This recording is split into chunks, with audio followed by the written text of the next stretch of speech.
Section 1. You will hear a telephone conversation between a member of a walking club and a woman who is interested in joining it. First, you have some time to look at questions 1 to 5.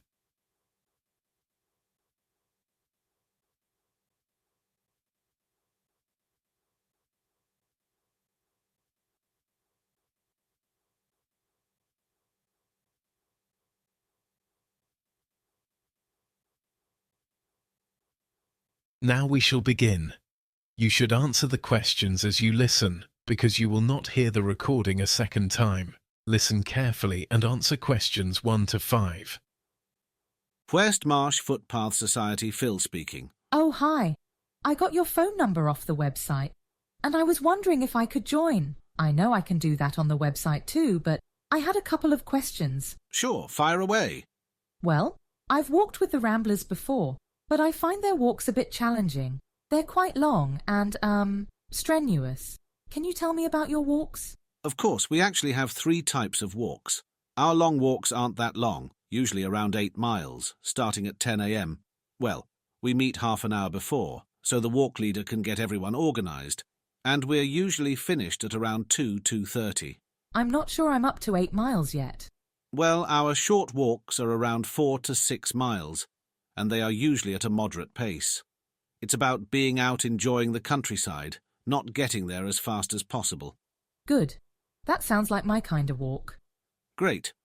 We also have something called a leisure walk. We only started those this year, and they are very popular with our older members. Our oldest walker is 92. Older members still want to walk, but can't manage rough ground, steep hills or stiles, so we do 2 to 3 miles over easy ground, hence the leisure walk. They're really popular. Wow. What a great idea. I think my mum would like that. Do you stop at a pub or something for lunch? No, we take a packed lunch. Then we're not tied as to where we can walk. Long and short walkers stop somewhere on the way, and leisure walkers have a picnic at the end of the walk because they start at 11, and the walk is usually only an hour, hour and a half, so everyone has a packed lunch. Right, that makes sense. Which day are the walks on, or does it vary?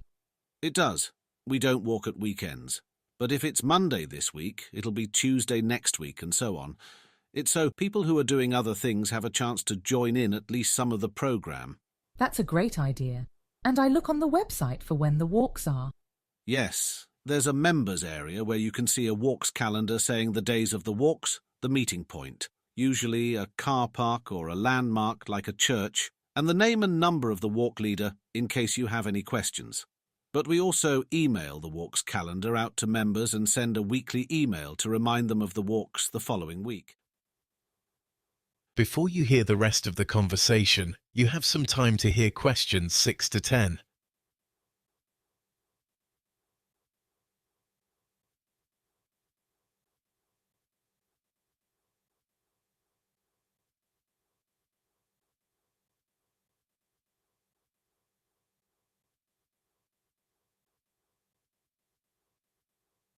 Now listen and answer questions 6 to 10. That all sounds great. You have some fascinating walks. That's one of the reasons I want to join, to see some different places. Can I do that now? Over the phone? You certainly can. Can I take your name?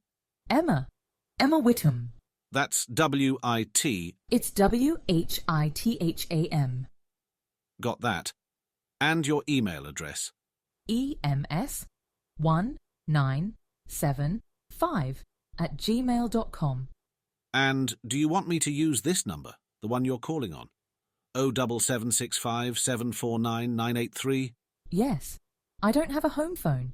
Everyone uses mobiles these days, don't they? They do. And your home address, Emma? 16 Manor Cottages, Hemsworth. That's D165NU. Fine. And can I have a date of birth, Emma? It's something we need to record for insurance purposes. Walkers are insured when they're out with us. Sure.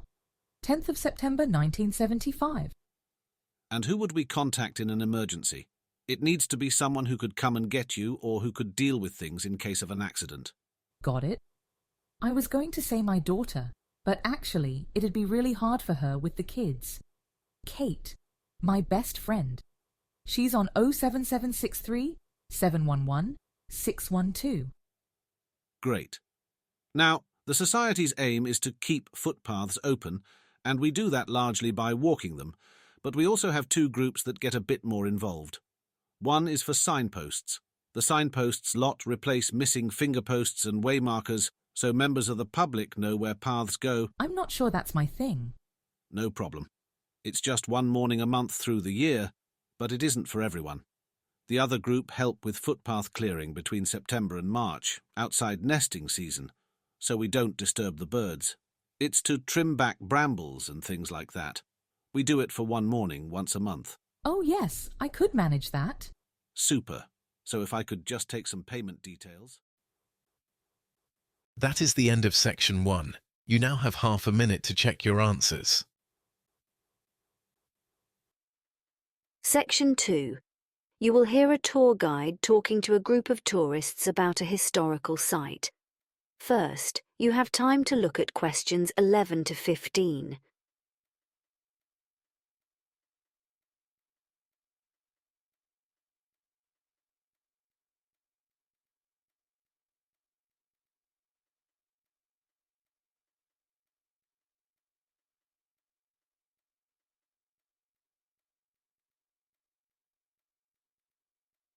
Now, listen carefully and answer questions 11 to 15. Good morning, everyone, and welcome to Binner House. In a moment, we're going to cross over the road and make our way up the driveway to the gatehouse. It looks like a miniature castle, doesn't it? It is actually all that remains of the 14th century monastery which once stood here, so Binner has a long history. The village is actually mentioned in the Domesday Book, which is 11th century, of course. But during the Reformation in the 16th century, like so many other religious houses, it was razed to the ground and the land given to one of Henry VIII's favourites, Marshal Sidney. It passed to the Horne family in the 18th century, when the last of his line, a daughter, Elizabeth, married Thomas Horne in 1714. The present house, which is what you can see beyond the gatehouse, replaces the Elizabethan one which burnt down in 1762.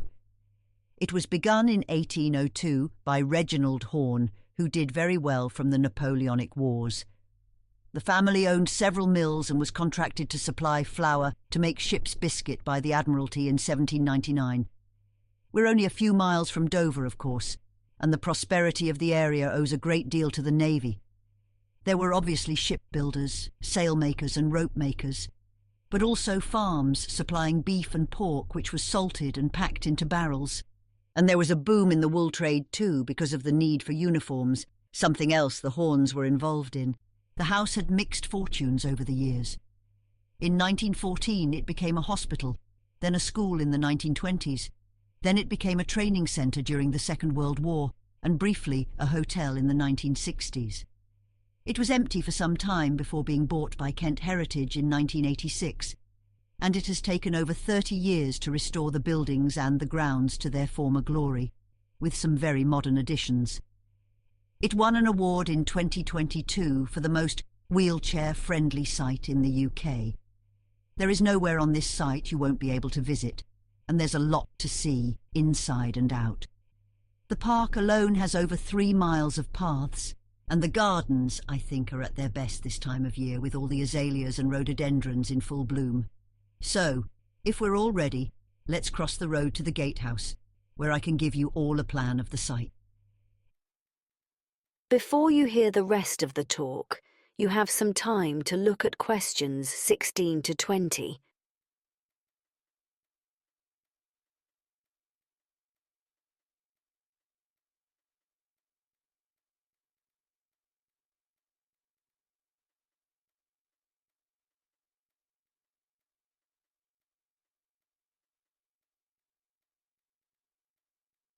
Now listen and answer questions 16 to 20. Now, if everyone has a plan? OK, so we're here at the gatehouse, and I'll just point out that there are toilets here, and at the cafe, that's the building on our left, as well as in the east wing of the main house and in the arboretum. You can just see the trees over there to our left. Now you're free to go in any direction you like, but please bear in mind that we have lunch booked at the cafe for 1:30, so make sure you give yourselves enough time to get over there. For those of you that have brought a packed lunch, the picnic area is back over the road, next to the car park. The coach doesn't leave till 4, so you have some time this afternoon as well.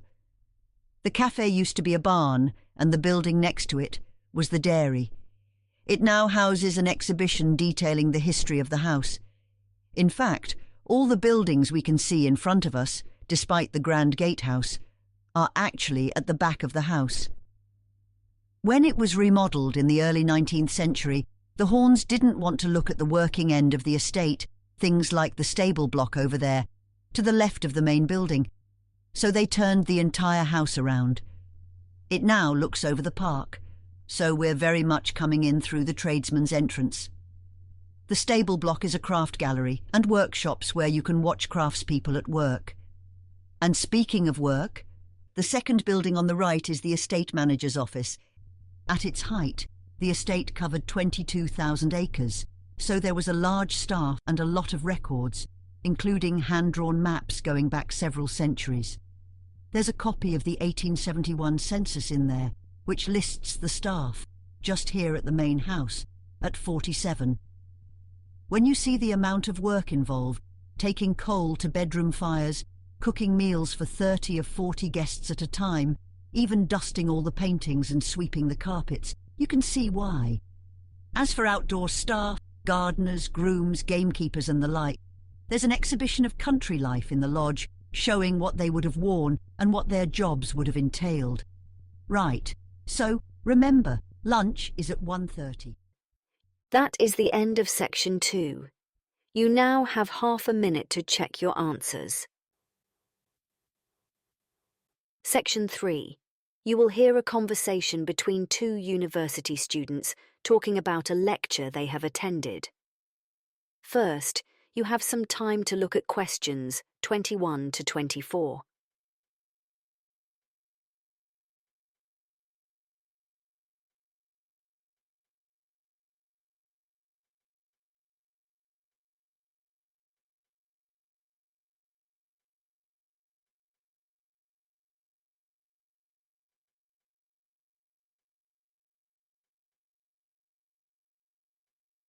Listen carefully and answer questions 21 to 24.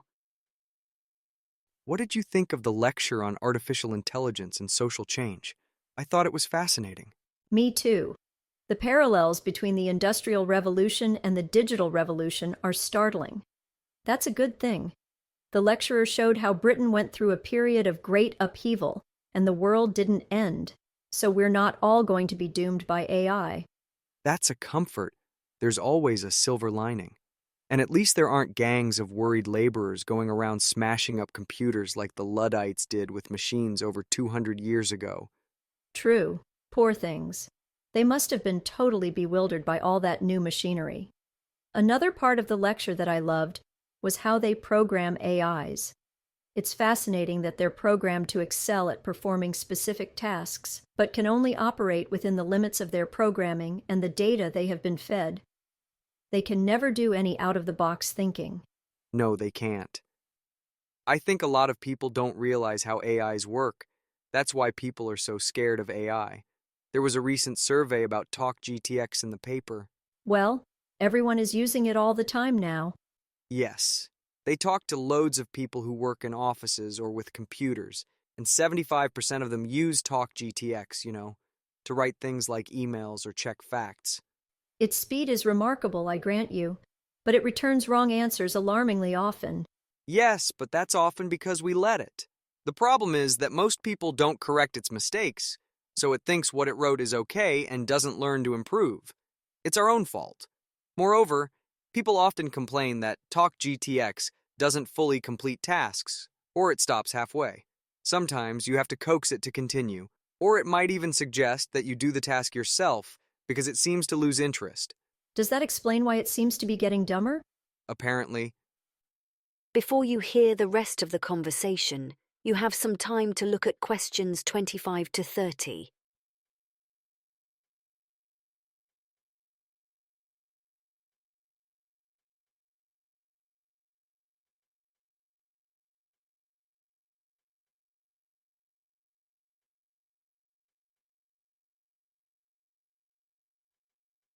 Now listen and answer questions 25 to 30. Well, I read an article about AIs. Actually, I picked it up in the lecture hall when we went to the AI talk, and it had some amazing statistics about AIs. Do you know how much the AI market is worth? A lot, I expect. It's added $306 billion to the economy. In the world, I mean as a whole, the number of jobs in finance, analyzing economic sectors and so on, has gone through the roof. That's because AIs are really good at seeing trends, better than people actually, and that helps companies make predictions. And do you know why a lot of companies have implemented AI? I guess it saves paying people salaries. I mean, if a machine can do it. Actually, it's the other way round. About a quarter of companies started using AI because they couldn't fill their vacancies. There just aren't enough workers. Really? What kind of industries are we talking about? Well, think of how long it takes to create and review legal documents like contracts. Law clerks are in short supply, and creating and checking documents is something AIs are good at. I guess so. And I know AIs are involved in customer services, especially with utilities. We get all those chatbots instead. They can be frustrating, but filtering queries means staff are more efficient, especially when the information might be right there on a company's website. Yeah, true. And I guess there's a shortage in the media too. My uncle works for a publishing house, and he says it's tough to get proofreaders or editors who don't make a single mistake. They can't compete with an AI because AIs don't miss errors. We still need human editors for things like style and continuity, but far fewer of them, so firms usually combine both roles into one. Yeah, it's the same with illustrators. My uncle says they used to need hundreds to create pictures for children's books. Now they only use a handful, and AI does the rest. Yeah, and some of the graphics are amazing. Listen, it's nearly lunchtime. Do you fancy trying that new pizza place on Martin Square? Oh yes. Kelly went on Monday and said it was great. The chef is a real artist, and she said the waiting staff were really nice. I guess that's one sector where AIs can't help. Their jobs are safe. Told you there's always a silver lining. That is the end of section 3. You now have half a minute to check your answers. Section 4. You will hear a talk on the preservation of footpaths. First, you have some time to look at questions 31 to 40.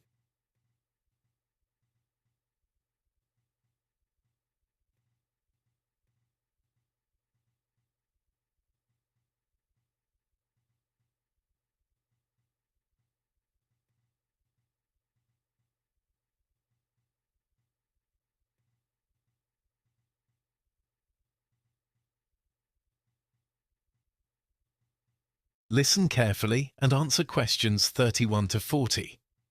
Welcome, everyone. Today we'll explore the topic of footpath preservation, focusing particularly on the significant efforts made by the Connaughton Rights of Way Society, or CROWS.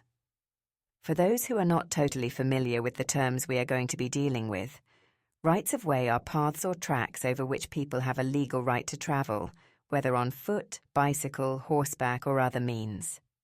Additionally, bridleways are a specific type of right-of-way intended primarily for horse riders but also available to pedestrians and cyclists.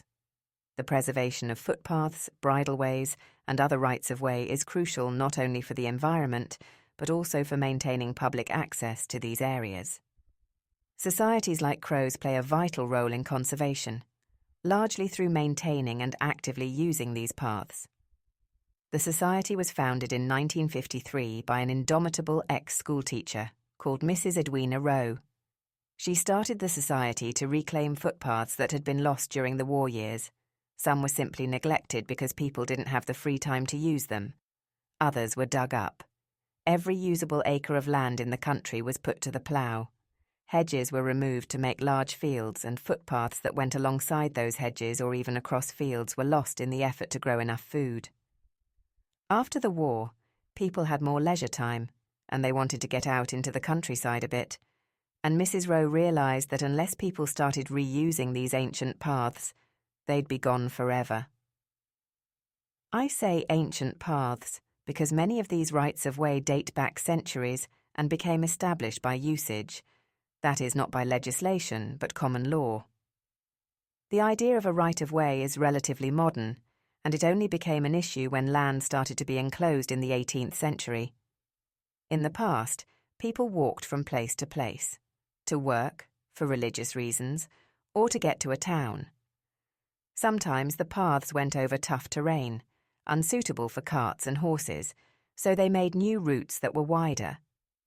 That became the road network we largely still follow today, but the footpaths didn't go away, and if you look at the map behind me, you'll see how straight many of the footpaths are. They go directly from farm to church or church to town. Where a path wanders around in the landscape, it is usually because it's respecting a field boundary, a riverbank, or some monument like a standing stone that may not even be there anymore. These ancient rights are what we, as a division of the Highways Authority, have to protect, and that's where the legal side of things overlaps. Some of you may have heard of the definitive map. Most of today's issues with rights of way stem from that misnamed map.